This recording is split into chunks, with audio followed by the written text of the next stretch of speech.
Hayot har doim yorug' bo'lavermaydi. Ba'zan u zulmatga burkanadi.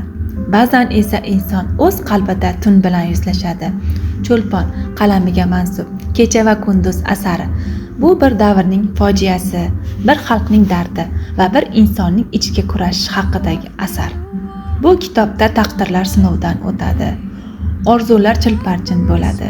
Vijdon manfaat bilan to'qnash keladi. Haqiqat esa jim turmaydi. Asarda kecha, jaholat, zulm va qo'rquv timsoli. Kunduz esa uyg'onish, anglash va adolatga intilish. Qahramonlar hayoti orqali insoniylikning eng og'ir savollari qo'yiladi. Qanday yashash kerak? Qachon sukut xiyonatga aylanadi? Va inson qachon o'zligini yo'qotadi? Bu asar o'quvchini befarq qoldirmaydi. Har bir sahifa yurakka tegadi. Har bir voqea o'ylashga majbur etadi.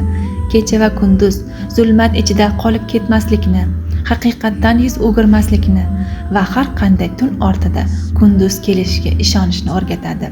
Aziz kitobxonlar, agar ushbu asar sizda qiziqish uyg'otgan bo'lsa, sizni Yangiyo'l shahar axborot kutubxona markaziga taklif etamiz.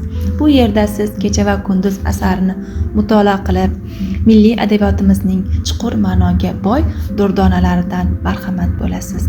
Keling, kitob bilan fikrlaylik, his qilaylik va haqiqat sari birga qadam qo'yaylik.